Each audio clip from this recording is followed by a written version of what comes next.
155 passengers and 7 crew members are boarding an AirAsia flight on a routine hop to Singapore, one of the world's busiest airports.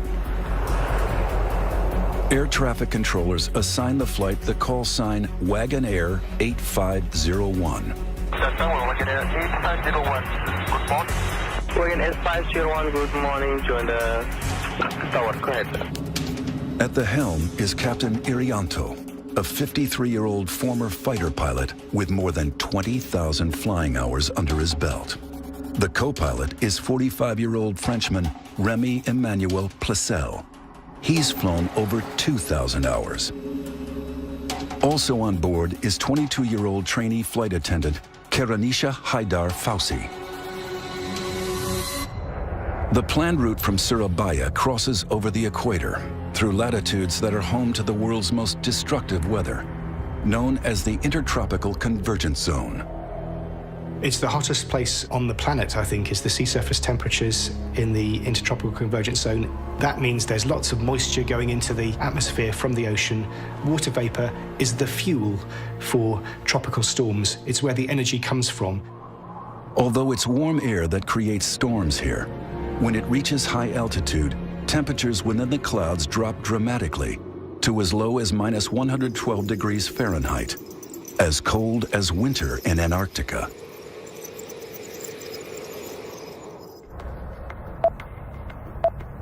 Last order, AirAsia 8501, gain Q7. Inside the operations center, the weather is constantly monitored.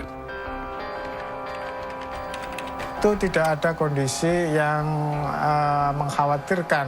Ramalan cuaca atau prediksi cuaca pada hari itu di Surabaya tidak ada masalah. Tetapi di Singapura yang kami terima tafornya memang ada kondisi hujan ringan. The forecast is clear, but that could change at any moment.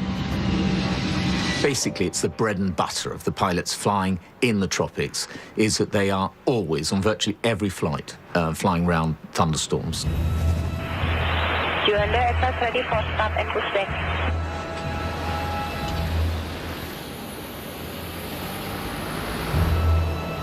The plane is an Airbus A320, one of the most technologically advanced in the skies, and the world's best-selling single-aisle airliner.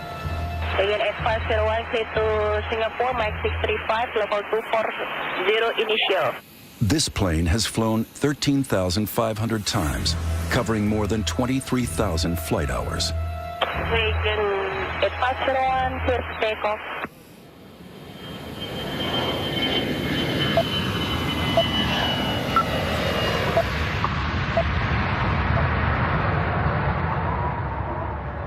Passengers and crew settle in. 25 minutes into the flight, the plane is cruising at around 32,000 feet, now operating on full autopilot. A lot of the time, the plane is being flown by the autopilot. It's a normal flight. There's nothing abnormal about the situations or the scenario we're in. The Airbus 320's autopilot system consists of 7 computers. Airplanes are like computer games nowadays. There's a lot of pilots that will just engage the autopilot as soon as they're climbing to altitude and not touch it till they come home. And they can do that. It's literally that easy. As the plane approaches the equator, storm clouds are brewing over the Java Sea below. Severe storms can go from very small storms to very large, dangerous storms in a matter of just a few minutes. You can see a thunderstorm ahead of you or below you, and in the very few minutes you take to get there, it could have climbed several thousand feet above you. Air traffic controllers receive Flight 8501's final radio transmission. The plane requests permission to take a left turn and climb. Air traffic control will know where other aircraft are, and they either allow you to do the turn or they don't. Sometimes they may delay your turn until another aircraft has passed. Several nearby aircraft have already changed course to avoid flying into the heart of the storm. Some of them will deviate to the left, there are some deviate to the right, some flying higher. With so many flights in the same airspace, air traffic controllers deny 8501's request to climb above the storm. To be denied a climb very normal. It happens on virtually every flight, because there you'll be passing through aircraft flying in the same direction as you, because it's always better to fly through weather than it is ever to hit another aircraft. With the possibility of severe turbulence ahead, the crew face a critical decision: to stay on course or change direction. This aircraft was the only one at 32,000 feet at that time. The other aircraft flying around the same air routes were at 30 to 38,000 feet. This animation shows the flight path of the plane's final minutes, halfway into its flight to Singapore. At 6:16, radar data records that the plane is cruising at around 32,000 feet.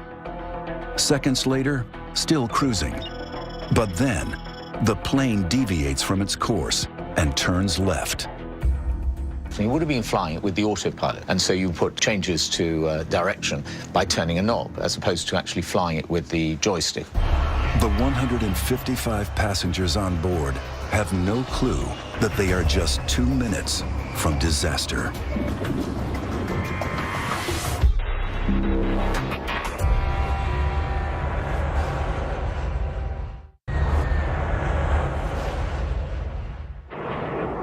December 28th, 2014. An AirAsia flight to Singapore is flying into a thunderstorm. Modern airliners are designed to withstand the turbulence produced by severe weather, but a thunderstorm is not a place any pilot wants to be. Fear. Definitely fear. There are no pilots who fly through a thunderstorm who don't experience fear. But you overcome that because you have a job to do. The guidance was you're going to encounter some thunderstorms. They didn't know how severe they would be. They didn't know precisely where they were going to be. So you don't know until you get into it. And then when you get into it, sometimes it's too late. A massive thunderstorm is the ultimate hazard for the crew of an airliner. In the last 50 years, bad weather has been a factor in over half of fatal commercial air accidents. I mean, there's so much energy that's being released in a storm like that. It's just chaotic. It's dangerous. It's turbulent.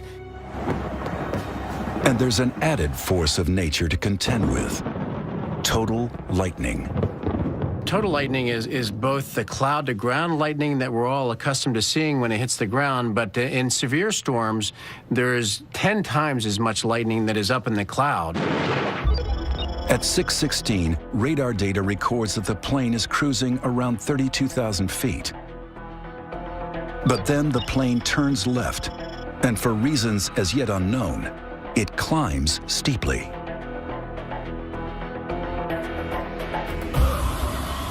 It would be dark, there would be lightning.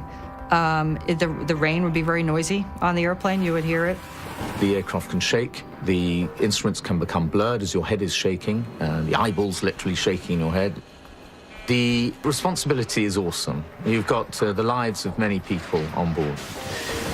You don't actually focus on that when you're flying. And, you know, that's the honest truth. What you're thinking about is your own safety of flying the aircraft as it's supposed to be.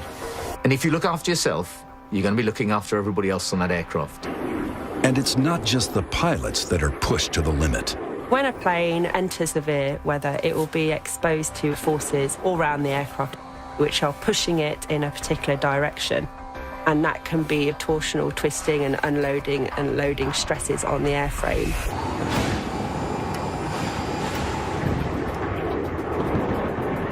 The plane climbs through 37,000 feet. As it climbs, its speed slows to just over 400 miles per hour. Just 20 seconds later, the flight is around 38,000 feet. Then, it slows down even more. At 6:18 a.m., the plane goes missing from radar.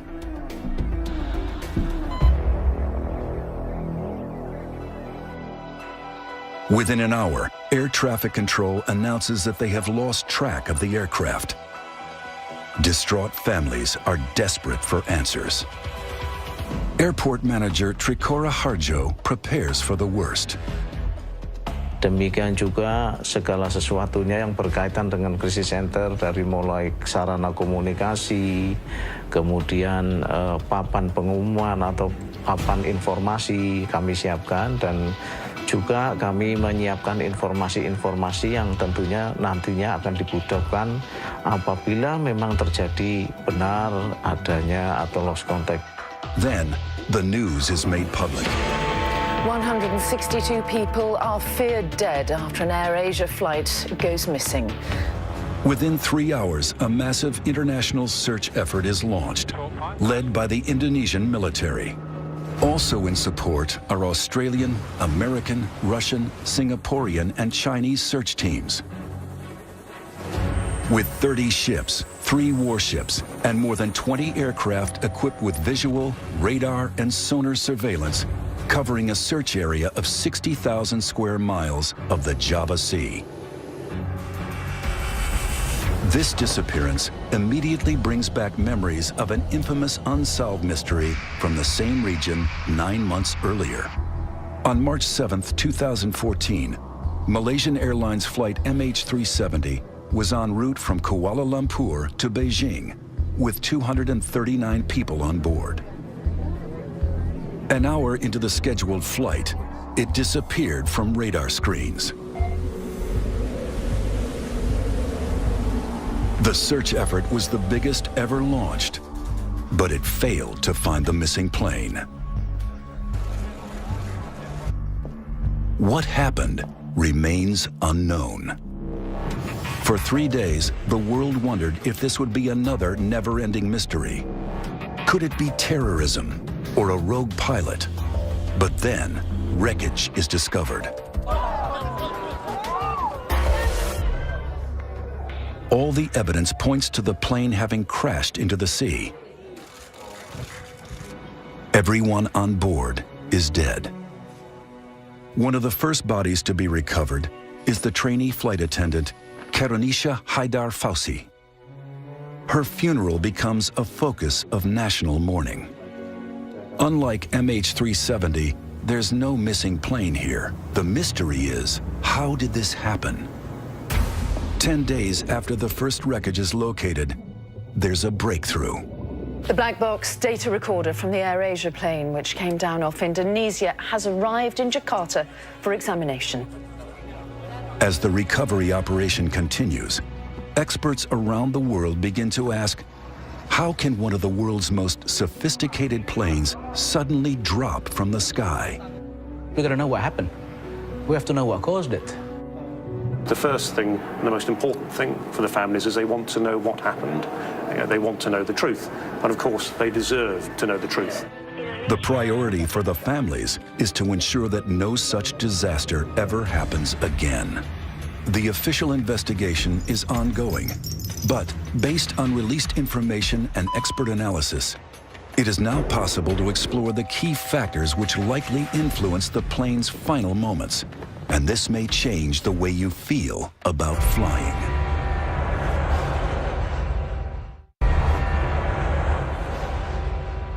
Though the researchers have the flight's black box, it only tells part of the story. Investigators dig into the data to tease out the accident's origin. We understand that there are 3 conditions that can cause the accident. First, the instrument, maybe the airplane itself, human error, and the last thing is the weather situation. The first question is, what caused the plane to climb so fast? After cruising at around 32,000 feet, the plane turns left and climbs steeply. Just 40 seconds later, the plane is over 37,000 feet. 38,000 feet. That's a climb of nearly 6,000 feet in less than a minute. 3 times faster than normal and outside the parameters set by the autopilot. So was the plane out of control? Or was it direct pilot action? 6,000 feet per minute is a pretty hefty climb at altitude, no less, when the performance isn't as good. It's possible that they pulled the nose up and traded speed for altitude. That is possibly what happened, that the aircraft was climbed too steeply. But there could be another reason. It's possible that they got into an updraft and they were carried up by a bubble of air, basically. It's very turbulent and very chaotic and very dangerous. And what goes up has to come down. So you have a massive updraft, and then you get a massive downdraft. And that's just a terrible scenario for a plane and a pilot. You don't want to go into that. Experts have a good idea what happened after the plane got above 38,000 feet. The AirAsia flight must have stalled. Most people understand a stall as they would when they're driving a car, and that would be the engine stopping. That's not the case with aircraft. An aircraft stalling means that the airflow has actually broken away from the wing, and the aircraft no longer flies at this point. It is literally falling like a dead weight in the sky. The engine is still running, but the plane is falling. To see how this affects aircraft in flight, test pilot Dr. Guy Grattan is examining the profile of a wing in a wind tunnel. In the wind tunnel, you can see the flow demonstrated by these lines of smoke. At level flying, the airflow is steady around the wing. But then, as the angle of attack changes, just as it would in a climb, this happens. You reach a point where the flow starts to separate, starting at the rear top surface, and then it breaks up completely. This is known as the stall. Guy is going to put his skills to the test by pushing this plane to its limits and stalling it. Aerodynamically, the stall happens when the flow has broken up on the upper surface of the wing and it ceases to lift efficiently, and that causes the aeroplane to fully or partially lose control. This light aircraft is a Grumman AA-5, but the aerodynamic principles are the same for any plane, including the AirAsia flight. If the aeroplane stalls, a good pilot should be immediately reducing the angle of attack and increasing the power to recover. If they don't do that, what's likely to happen is an increased rate of descent, and either the aeroplane will remain in the stall until it hits the ground, or the aeroplane can enter a spin. For an unprepared pilot, the effects of a stall can be catastrophic. During takeoff in Afghanistan, after its cargo shifted to the back of the hold, this freight plane stalled.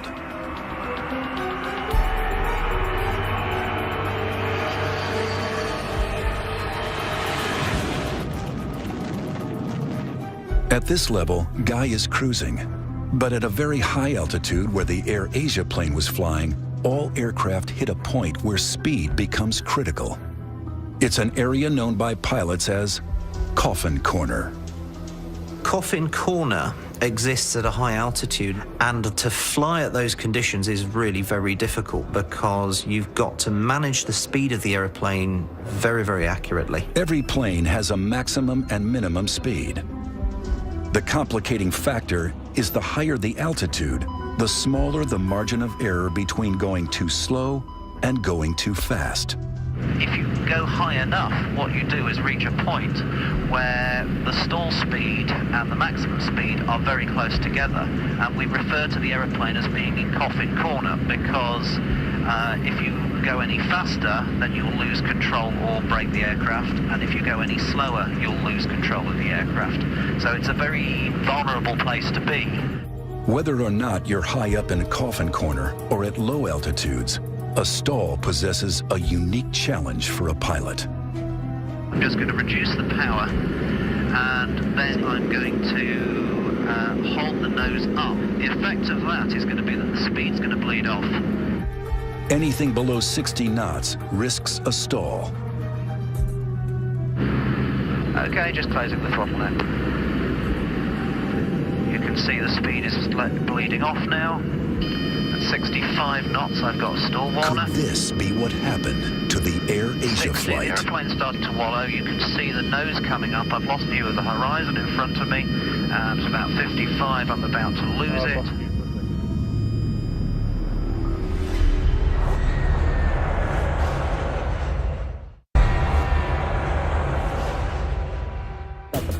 In the weeks after the AirAsia flight crashed into the sea, one thing emerged as a crucial factor. stalling. Okay, just closing the throttle now. Guy Grattan is investigating what a stall means for pilots, and that means losing control of his plane. 5 knots, I've got a stall warner.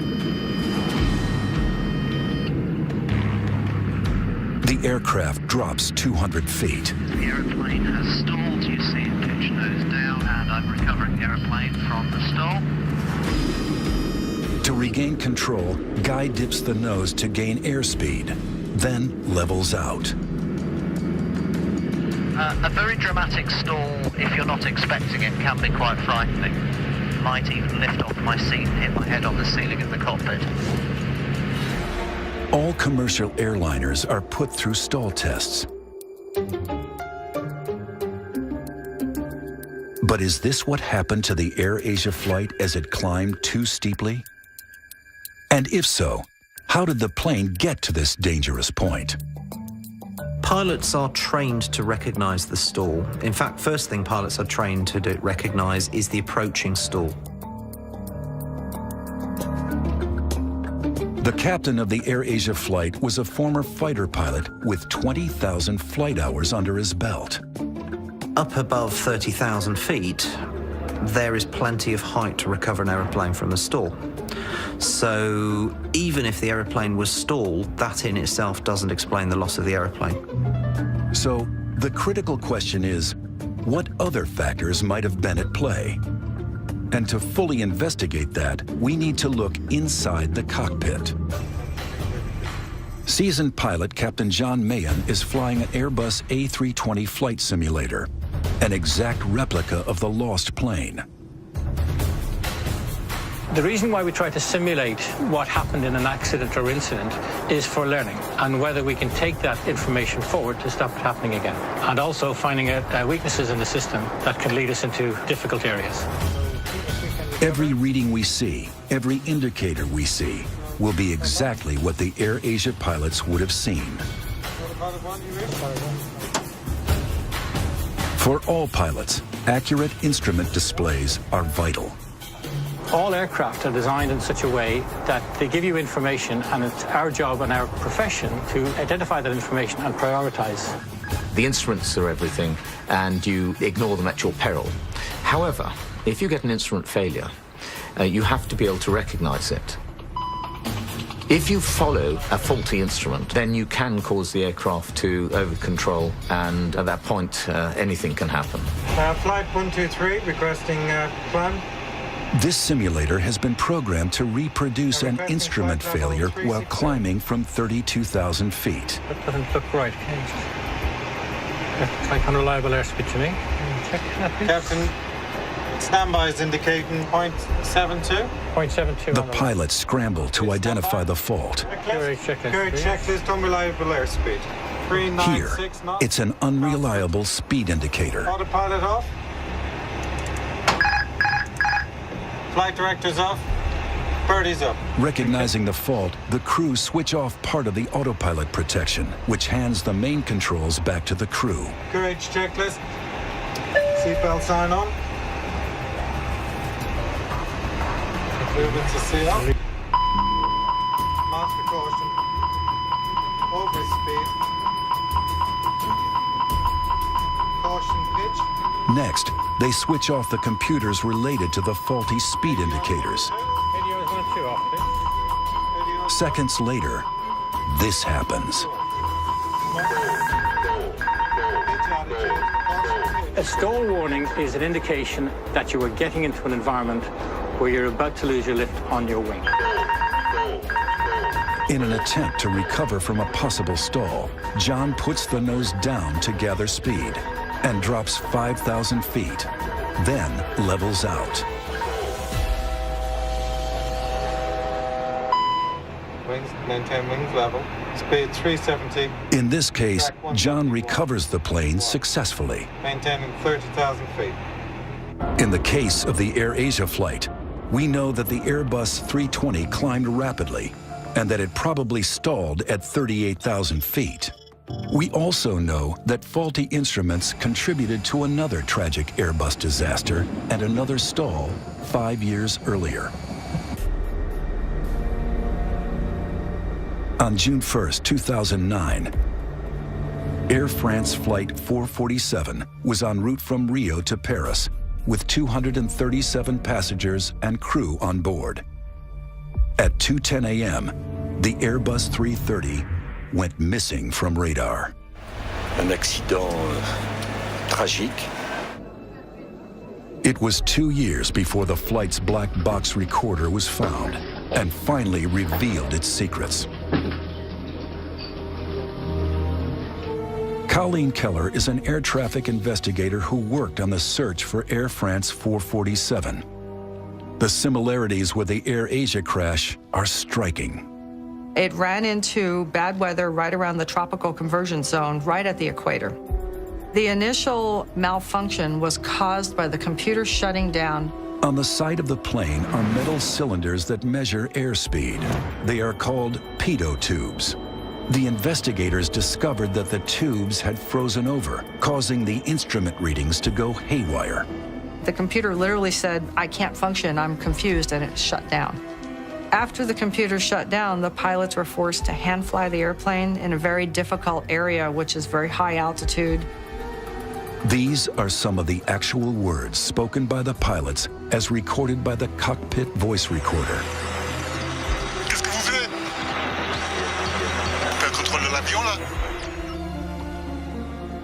They had the throttles back and they had the nose up, so both those combined to make it start to go very slow.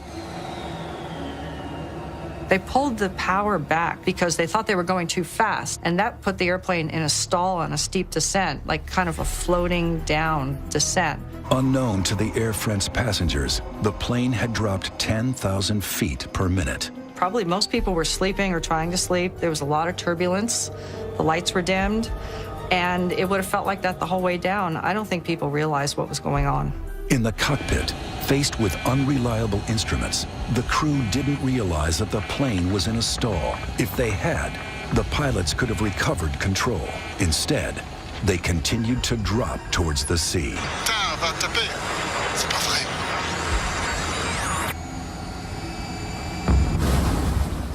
Why did they do that? It's impossible to tell because we can't really get into the minds of the pilots who died there. The Air France tragedy highlighted the fact that pilots need to have better basic skills. I think people were very surprised at the confusion in the cockpit. People think of pilots as being very professional, but they're just human. Did the AirAsia flight suffer a similar fate? One thing we're looking at, which is rather like Air France 447, is potential problems with the aircraft, which then confuse the computer systems, which then cause a very heavy burden on the pilots. What could have forced these pilots to make a deadly split-second choice?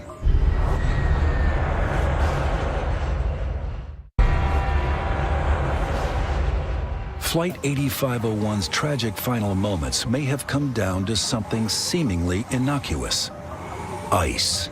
Icing is a very big concern for all aeroplanes. Icing can change the aerodynamics of the plane, but as we learned from Air France, it can also affect key systems. There may well be an issue here about freezing of sensors. Satellite weather data from the day of the AirAsia crash reveals incredible freezing temperatures in the clouds. At the top of the storm, it's nearly as cold as the coldest day in Antarctica, as low as -112 degrees Fahrenheit. This wind tunnel replicates flying through a typical cloud at a temperature of just -4 degrees. Here, a pitot tube is put to the test. If the heaters that are supposed to keep the tubes warm fail, this happens. Ice blocks the tube, which means in the cockpit, the readings the pilots receive could be incorrect. But with no suggestion from the AirAsia authorities that these airspeed indicators failed, it remains speculation. The most plausible theory is potential problems with the aircraft and then how the crew responded to what the aircraft was doing. That the plane fell out of the sky is not in doubt. But what happened during its fall could shed light on the flight's final moments. In the weeks after the crash, there were reports that the plane had exploded before it hit the sea. Based on released information, this is what we can piece together. At an altitude of around 38,000 feet, the plane loses speed. Then it drops. Some experts estimate that at that point, it falls at a rate of 20,000 feet per minute, twice as fast as the Air France disaster, down to 24,000 feet, before all communications cut out. To investigate whether or not the plane broke up during its descent, Indonesian aviation analyst Jerry Sujatman is reviewing the data relating to the distribution of debris across the Java Sea. I think it's pretty certain that the aircraft went down in one piece. The wreckage pattern does not indicate any breakups prior to hitting the water. So we just have to look at the wreckage itself. And the telltale signs of it is that, yes, the aircraft would go down tail first, hit the water tail first. It's clear from the wreckage that mid-air structural damage is not a major factor here. From what we hear from the investigators, from the cockpit voice recorders, that up to the last moment, they did put all their efforts into trying saving the aircraft.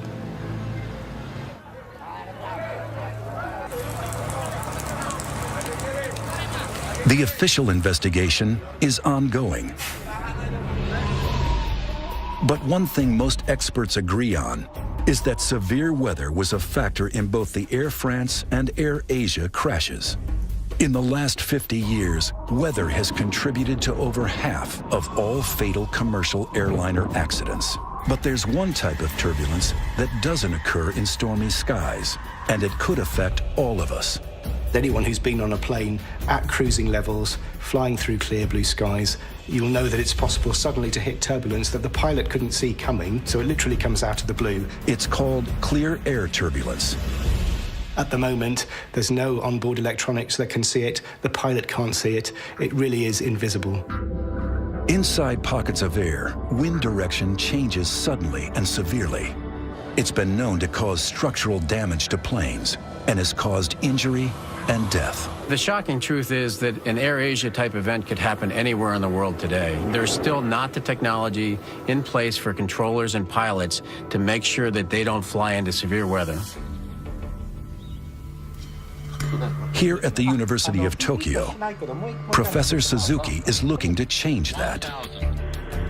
I believe the air travel becomes safer and safer. However, we have to establish a new technology to overcome the weather conditions. Clear air turbulence is invisible, so it's very difficult for an aircraft. It can change the acceleration of the aircraft and attitude suddenly. It's very dangerous. This device is designed to detect it. Behind this lens is a shortwave ultraviolet laser. It's a technology called LiDAR. It detects clear air turbulence by spotting currents of water molecules. This is our LiDAR systems. It's prototype one. And this is an optical antenna. And this antenna can receive the reflection from a laser beam. In flight tests, this LiDAR system detects the range of moving water molecules in the air at a distance of up to 18 miles. The aim is to develop a more streamlined onboard turbulence early warning system within years. So there is a possible future there for us in which we could see fleets of airlines fitted with this technology, making encounters with severe turbulence a thing of the past. There's one more advance being rolled out that is set to revolutionize our skies. And it might help prevent an Air Asia type crash in the future by tracking planes in real time.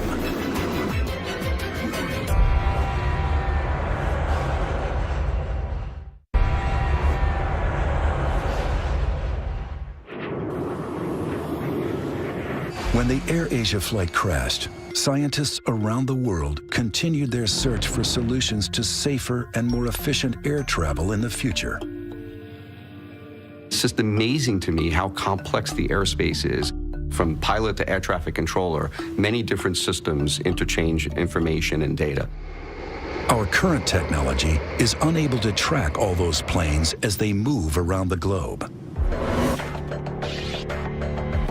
I think that it was a shock with the recent tragedies that occurred, that people started to realize that the whole Earth is not covered, and there are vast amounts of oceans and mountainous areas that are not covered. It's estimated that 70% of the world's airspace is out of the range of radar. Currently, what controllers see when aircraft are crossing the oceans are a dot that was placed by an airplane reporting back, say, 10 minutes ago, and they know where it's supposed to be 10 minutes later. So really, there's a 10-minute gap, which is basically 80 miles apart. That's because there's no real-time surveillance or tracking of that aircraft in between. Here at the Ariane facility in Virginia, engineers are changing that.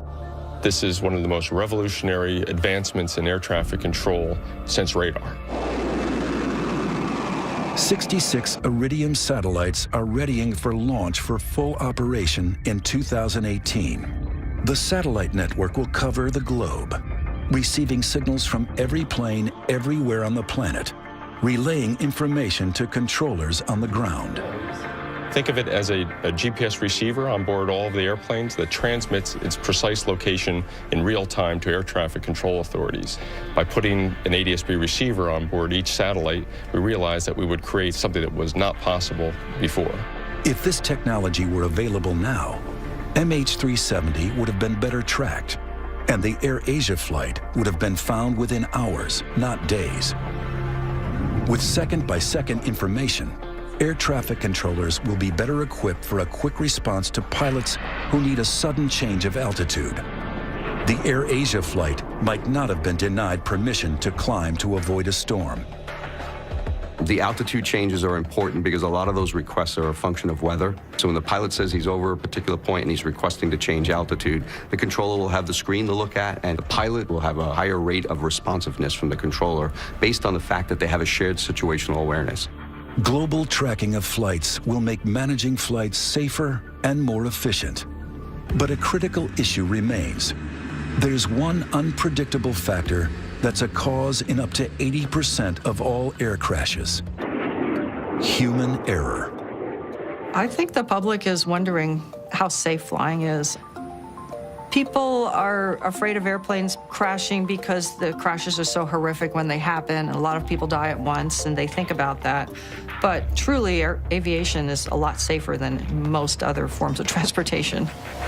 However safe day-to-day flying is, the fatal Air France crash tells us that too much technology in the cockpit can cause confusion.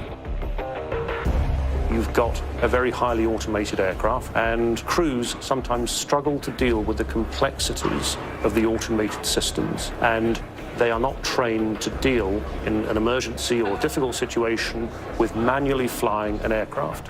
Are pilots becoming over-reliant on computers? Pilots today have lost their skills. They're not hand-flying the aircraft as often as they have done in the past, and therefore when they have to do so, they're not as skillful doing it. And there's no question about it, because practice makes perfect. But overall, we're much better off with this automation.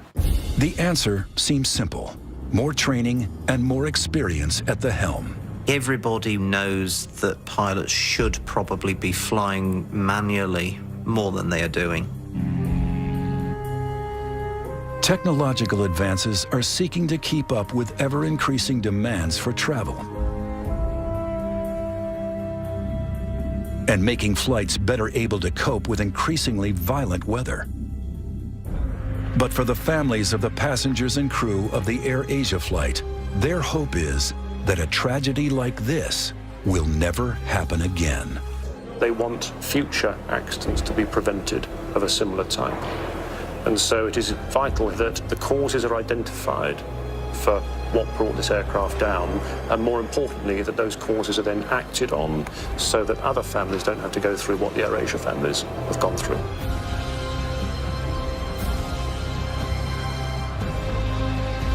This accident, to me, is a very sad one.